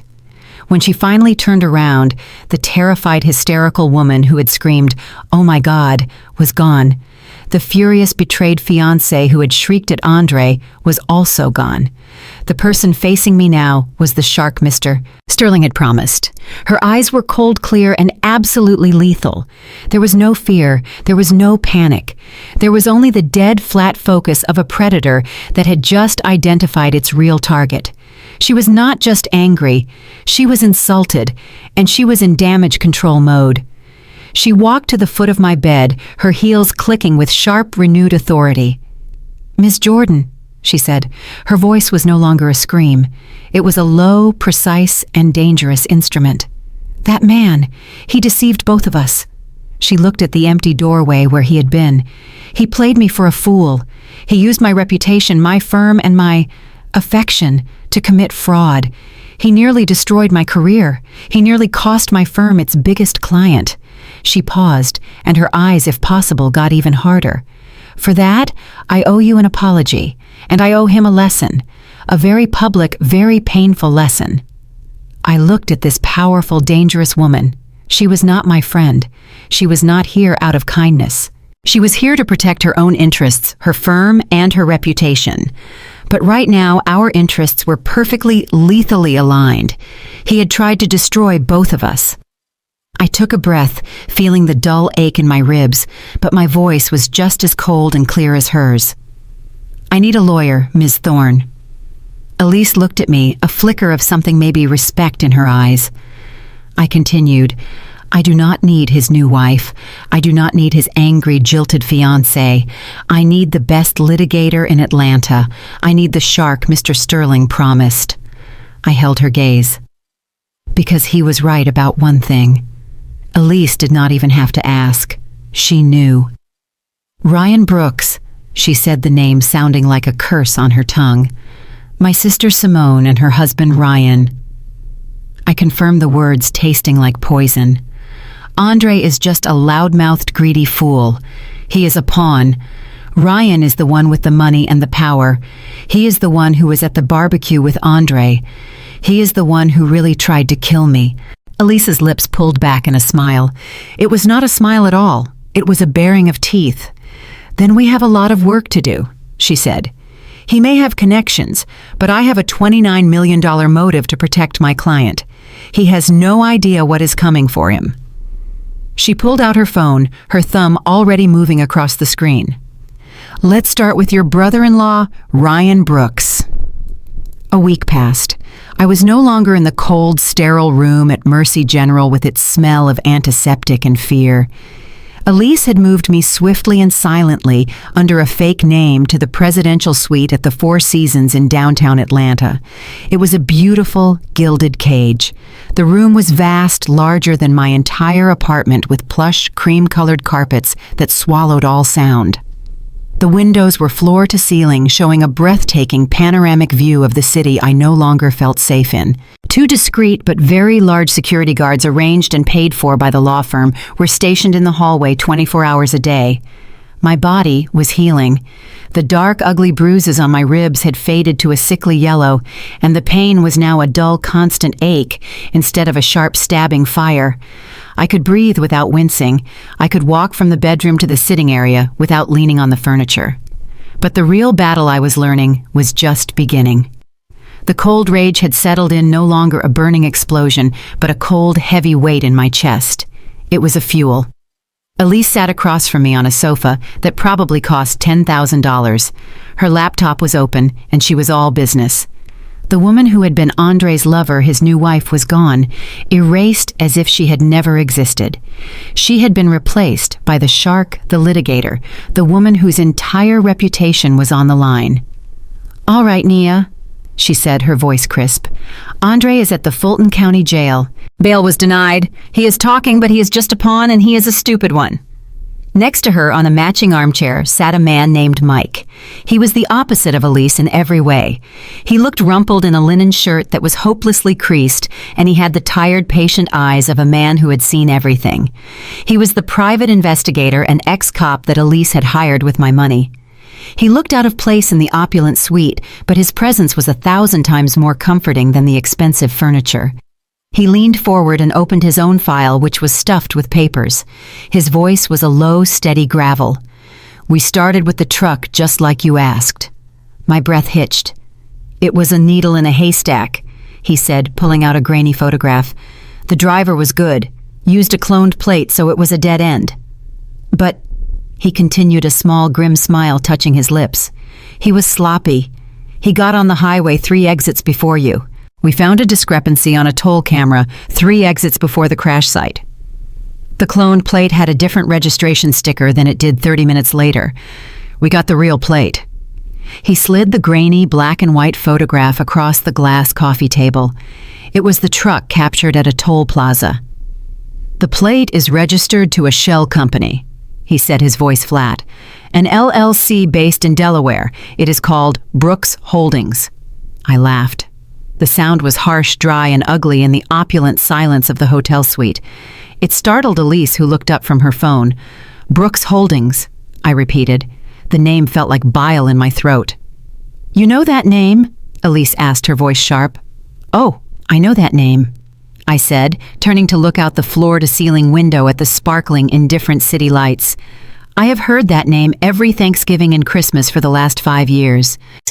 I could almost smell my mother's collard greens and sweet potato pie, an aroma that was always tainted by the smell of Ryan's expensive acrid cologne. My brother-in-law, Ryan Brooks, I explained, my voice as cold as the glass. He is my sister Simone's husband. He comes from old money in Virginia. He is a managing director at some massive investment firm, and he has never ever let my family forget that he is better than us. He never let us forget that he was white and we were not. I looked at my own reflection in the dark window. He hates us, really. I said the words flat and true. He thinks we are beneath him, trash with a little bit of education. But my sister Simone, she worships him. She worships the big house in Buckhead, the country club, the white friends. She would do anything to keep being Mrs. Ryan Brooks. I turned back to face Mike and Elise, the pieces of my life slotting into their final horrifying places. For years at every family dinner I have had to sit there and listen to Ryan brag. He would sit at the head of my mother's table swirling his wine and talk down to us about his personal fund. His smart, aggressive plays. He used those exact words. Aggressive plays. I guess hiring an 18-wheeler to murder your sister-in-law is just another aggressive play. Mike nodded as if my confirmation was just a minor detail he already knew. His face was grim. "That makes sense," he said. He pushed another piece of paper across the glass coffee table. It was not a grainy photograph this time. It was a clean, sharp, black and white bank statement. Brooks Holdings was just the first layer. Mike said, his voice a low gravel. The payment to the driver, a man with a long list of felonies, was $50,000. My breath hitched. It was sent. Mike continued, tapping his finger on a highlighted line from an account managed directly by Ryan Brooks. The transfer was initiated 2 days before your accident. There it was, in black and white. $50,000 to end my life. A business transaction. An aggressive play. The cold, hard proof of it was lying on a glass table in a $5,000 a night hotel suite. I did not feel rage. I did not feel sadness. I just felt a profound, bottomless cold. It was the cold of absolute certainty. And then, Mike said, his voice devoid of any emotion, there are the jail calls. He pulled a small silver digital recorder from his pocket. Andre is arrogant, but he is also stupid. He thinks because he is talking to his new high-priced lawyer, David Chen, it is all privileged. But the calls to his family are not. We got a warrant. We have been listening. He pressed a button. The lavish, silent hotel suite was suddenly filled with my husband's tinny, panicked voice. It was desperate. It was whining. Ryan, listen to me. She has got Elise. She knows. You have to get me out of here. You promised. You promised me this would be clean. You promised. Mike hit the stop button. The silence rushed back in heavy and suffocating. He promised, I whispered. It was not a question. Mike pressed play again. Different call, he said. This one was to your sister. Andre's voice filled the room again, but this time the panic was gone. It was replaced by a snarl, a threat. Simone, you have to make him. You tell your husband he better not abandon me in here. You tell him what I told you. If I go down, you both go down with me. You hear me. You tell him to take care of that, or I will take care of him. Mike pressed stop. The silence in the room was absolute. It was no longer a theory. It was no longer a paranoid delusion from a traumatized woman. It was a fact. They had all of them tried to kill me. Later that night, long after Elise and Mike had left, I sat alone in the vast, quiet suite. The city lights of Atlanta sparkled below a sea of diamonds that felt 1,000,000 miles away. I was a ghost in a palace surrounded by evidence of a life I had never lived, and a death I had barely escaped. Elise had provided me with a new, sleek silver laptop. I opened it, the smooth metal cool under my trembling fingers. I had to start untangling the practical threads of my life, which meant logging into my old email account. I scrolled through hundreds of junk emails, spam bills, and then I saw it. A folder I had created years ago, a filter to catch emails from a specific address so they would not get lost in the daily clutter. The folder was labeled Aunt Thelma. My heart ached. I clicked it. There were dozens of messages, links to poetry articles, little notes, and then I saw one from about 6 months ago. The subject line was just, "Thinking of you." I had been so busy with Andre's latest crisis that I had read it, but I had not seen it. I had never replied. I opened it. The email was short. It read, "My dear Naya, I was thinking of you today. I was remembering you as a little girl, so quiet and so strong, watching everyone. Do not ever let your mother or Simone dim your light. They are loud, I know, but you are powerful.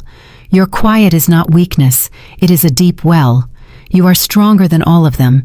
Do not ever forget that. I see you."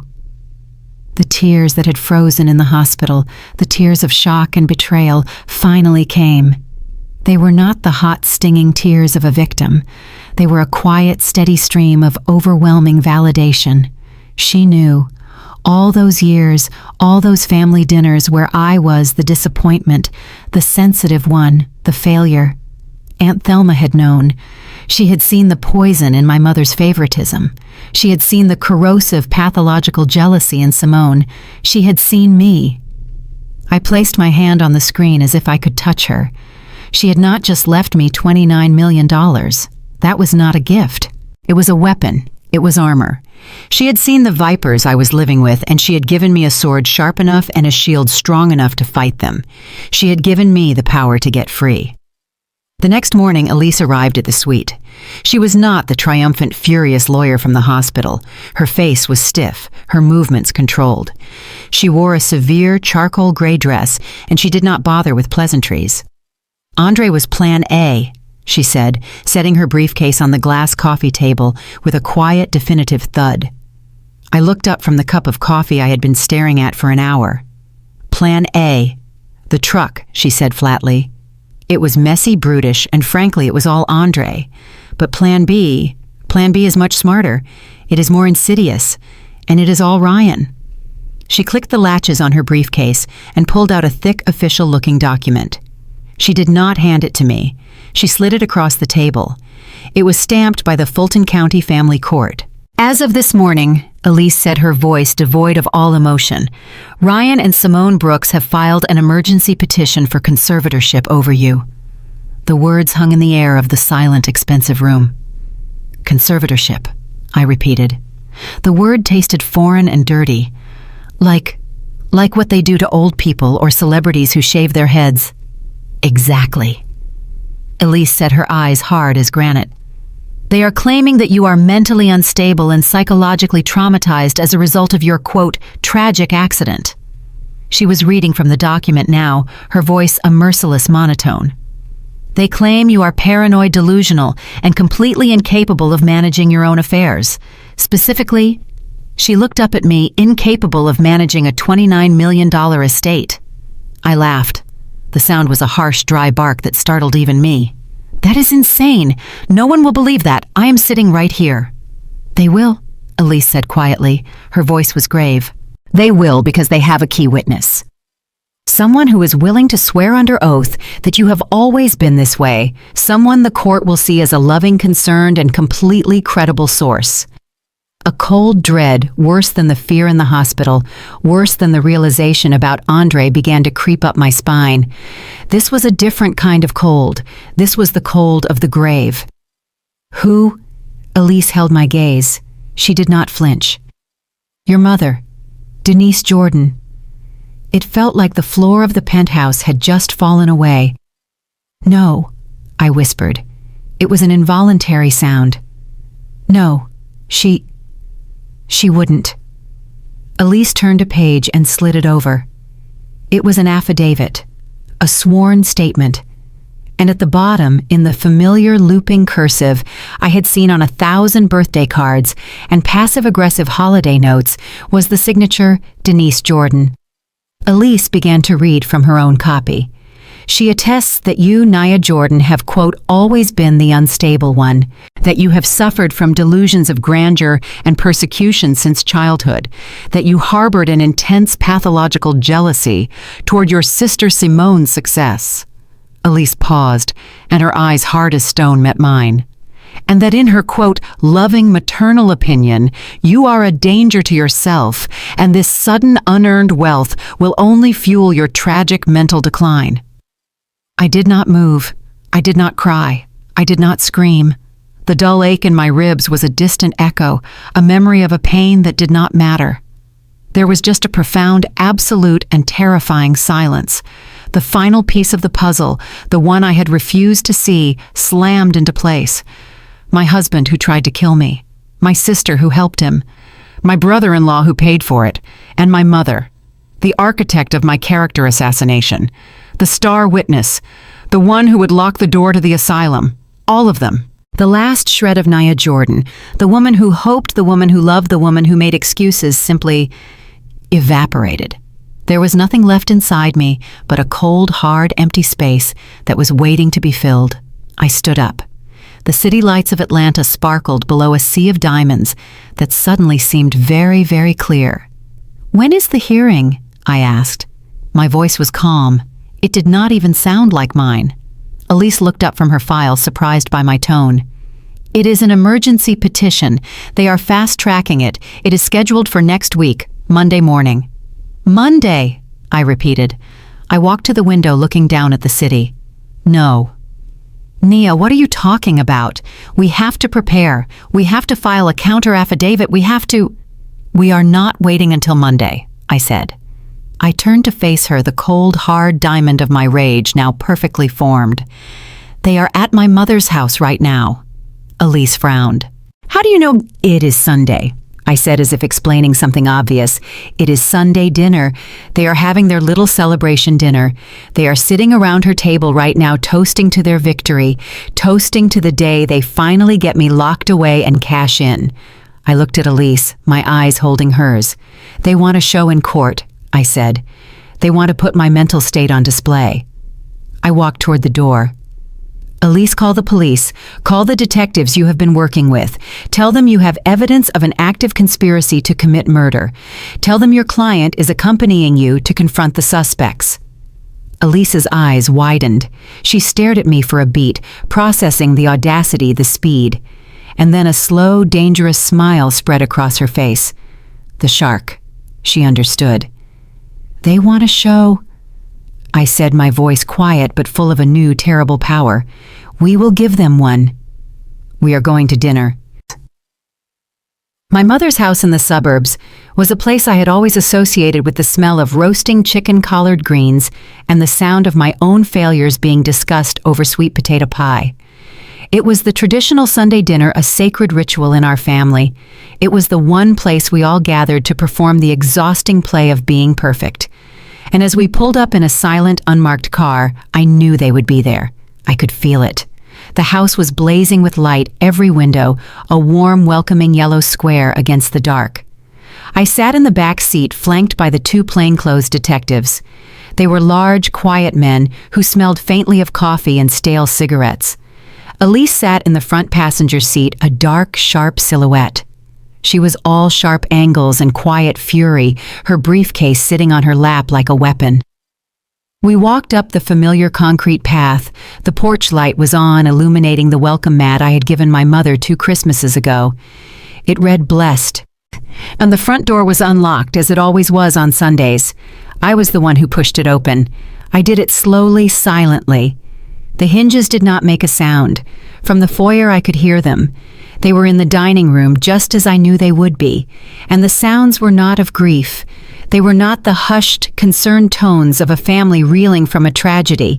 The sounds were of celebration.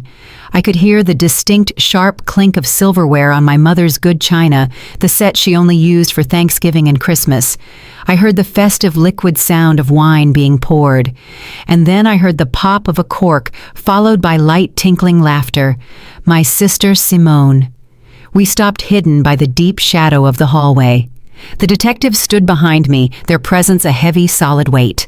Elise stood beside me, her face a mask of cold, professional focus. I could smell the rich, savory aroma of the roast, a smell that had once meant comfort, a smell that had meant home my entire life. They were toasting. "I just cannot believe that child," my mother Denise said. Her voice was sharp with that familiar stinging indignation she always reserved for me. "I truly cannot.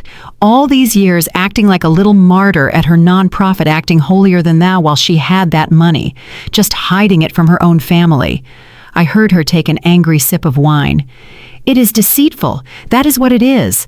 And then, her voice rose, to let her poor husband Andre get arrested like some common criminal. It is a disgrace, an embarrassment, and in front of you, Ryan. Her voice softened, becoming apologetic, fawning. I am just so sorry you have to be associated with this mess. Now, Denise, stop worrying your head. My sister Simone's voice chimed in. It was slick and proud and smooth. I could picture her perfectly twirling her wineglass, leaning on her husband's arm, the absolute queen of the dinner table.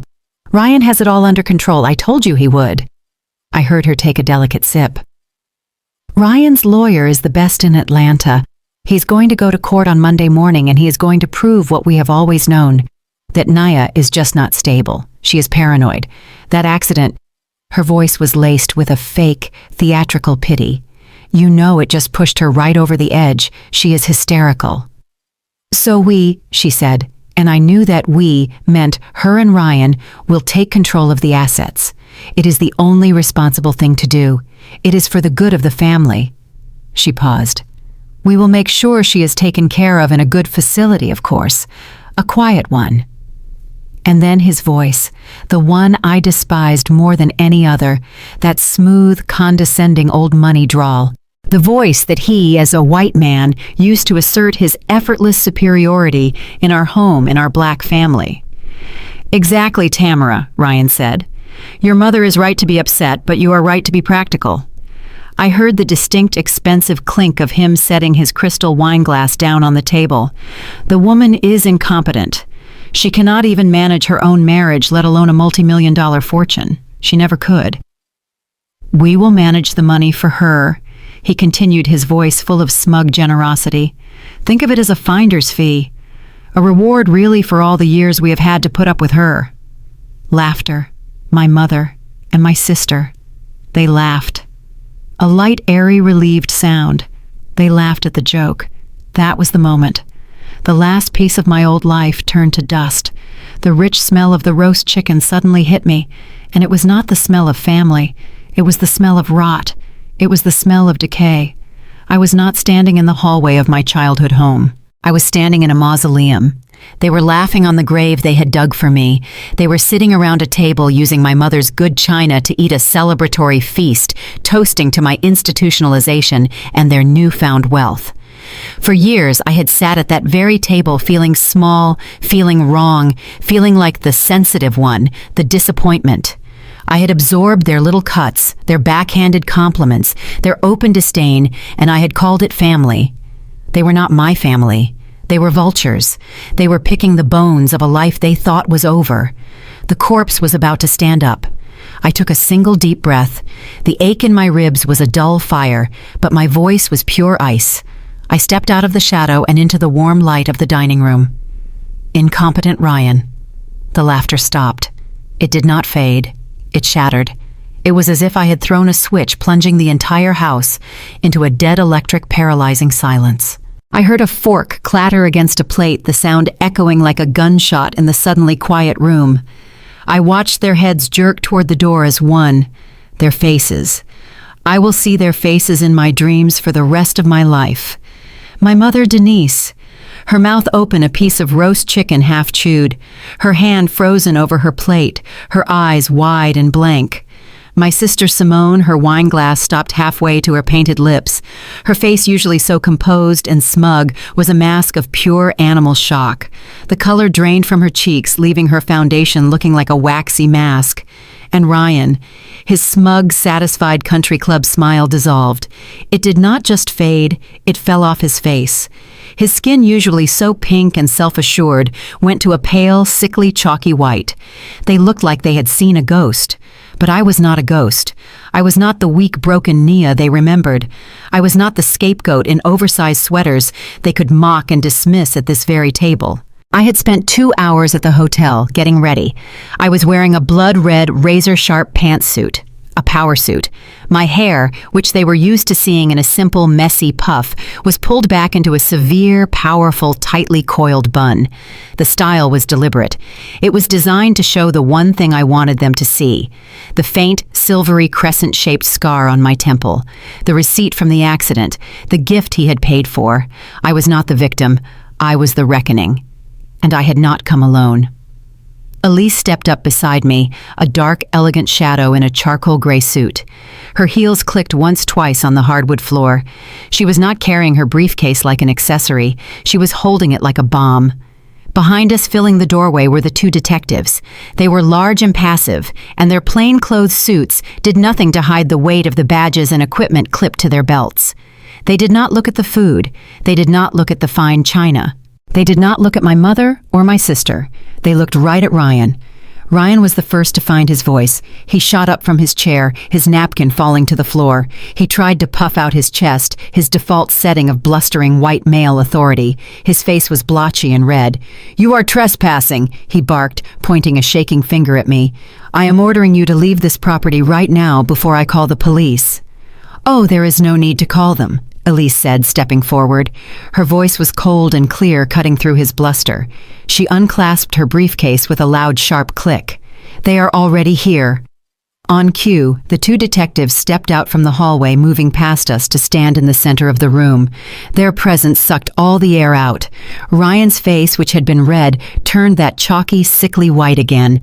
Tamara let out a small, terrified whimper and shrank back in her chair. Elise pulled a document from her briefcase and slapped it on the dining table right on top of the sliced roast chicken. "Ryan Brooks," she said, her voice ringing with absolute authority, "you are under arrest for attempted murder in the first degree and financial fraud." One detective stepped forward, moved behind Ryan's chair, and pulled his hands behind his back. "You have the right to remain silent." "What? No," Ryan stammered, twisting. "You cannot." Elise ignored him. She slapped down a second document. "Simone Brooks," she said, her voice like ice. "You are under arrest for conspiracy to commit murder and financial fraud." "What are you talking about?" Simone shrieked, finding her voice. "We have your text messages to Andre Hayes." Elise continued, her voice merciless. She picked up her phone and read aloud.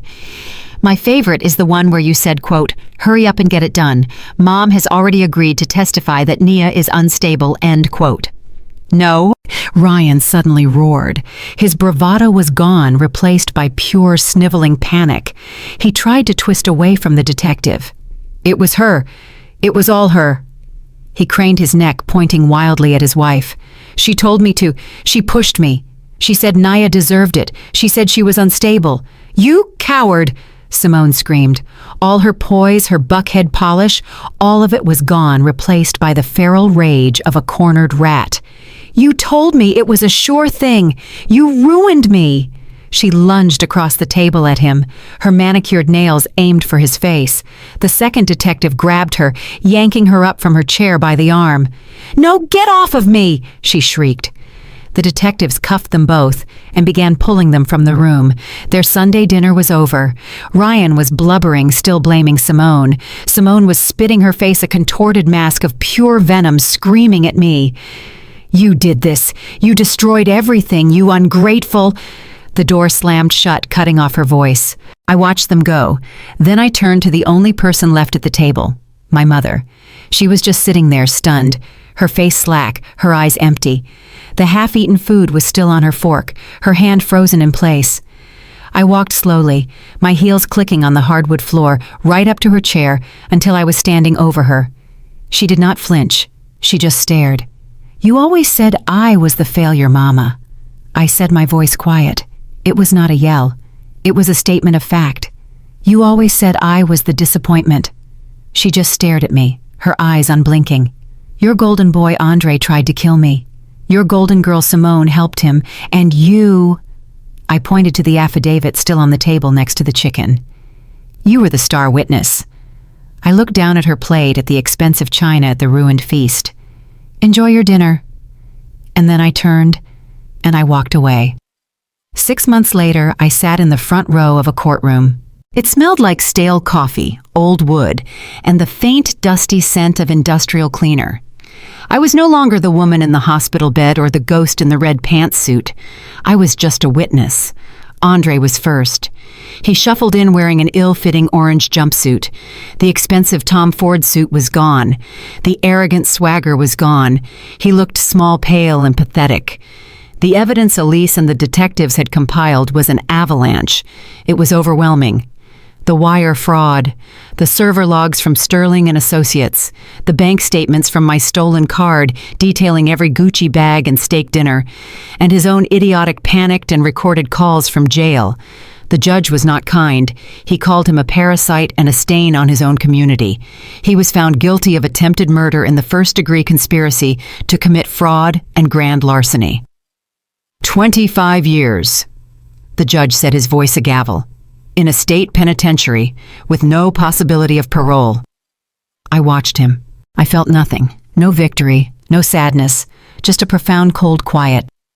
As the guards pulled him to his feet, his hands cuffed behind his back, he twisted his head. He looked right at me. I was not expecting remorse. I was not expecting an apology. And I did not get one. His eyes were not sad. They were not defeated. They were full of a burning, toxic, impotent hatred. He was not sorry for what he did. He was just furious that I had lived. They dragged him away. Then came Ryan. My brother-in-law, Ryan Brooks, the king of our family, did what all cowards with money do. He tried to make a deal. To save himself, he confessed to everything. He admitted to hiring the truck. He admitted to funding the entire scheme. He admitted to the $50,000 wire transfer. And then, with a pathetic sniveling desperation, he blamed everyone else. He pointed his finger directly at my sister. He told the court that Simone was the true mastermind, that she was the one consumed with a pathological jealousy, that she was the one who pushed him, who gave him the idea, who said, quote, "I deserved it," end quote. The judge did not buy all of it, but the confession got him a reduced sentence. Not freedom, but a deal. Ryan Brooks, the man from Old Money, was sentenced to 15 years for conspiracy to commit murder. But the real payoff, the real bitter Shakespearean justice, came from his family. His wealthy white Virginia family, who had been sitting in the courtroom looking horrified, their faces pinched, did not wait for the appeal. They disowned her. Not him, not their precious, weak, easily led son. They disowned Simone. They disowned the black woman who in their eyes had corrupted their boy, who had brought this shame and this scandal to their good name. Simone, the woman who had sacrificed her sister, her morality, and her very soul for status, was cut off, immediately and completely. She lost her house. She lost her status. She lost her money. And she lost her husband. Her own trial was short. She was convicted as an accomplice. She received 10 years. She lost everything. And my mother, Denise Jordan. She sat in the back of the courtroom alone. She had lost both of her golden children, her perfect, successful daughter and her brilliant, charismatic, wealthy son-in-law, all gone. Her entire world, the one she had built on the fragile foundation of appearances and favoritism, had evaporated. She sat there, a little old woman in a church hat, watching her whole life crumble into dust. She has called me, hundreds of times. She leaves long, rambling, weeping messages on a voicemail I will never check. Sometimes she is angry, demanding I fix this. Sometimes she is begging for forgiveness. Sometimes she is just crying. I have never answered. I have not answered a single one. I walked out of the courtroom past the reporters and into the bright, clear afternoon. They called me a loser. They called me unstable. They called me the disappointment. For my entire life, I had let their definitions of me become my reality, but my worth was never ever defined by their validation. I saw that now, that $29 million was never a prize. It was not a gift. It was a scalpel. It was a sharp, precise surgical instrument. And when it arrived, it had sliced cleanly through the diseased, rotten parts of my life. It cut away the parasitic husband. It cut away the jealous sister. It cut away the hollow, conditional love of my mother. It cut all the poison out. The ultimate justice was not watching them get arrested. It was not hearing the click of the handcuffs or the sentencing from the judge. The ultimate justice was realizing that I had survived. The ultimate justice was the silence in my new apartment. It was the peace. It was the sudden breathtaking lightness of being finally completely on my own. I would build a new life, not on the ashes of their betrayal, but on the solid, unshakable foundation of myself. For many women, and especially for Black women, our silence is often mistaken for weakness, and our kindness is misinterpreted as naivete. We are taught to be the peacemakers, the healers, and the foundations for families that often take more than they give. My story is a lesson that true revenge is not about destruction. It is about revelation. The money did not change them. It simply revealed the poison that was always there. True empowerment is realizing that your worth is not defined by the family you were born into, but by the peace you are willing to build for yourself.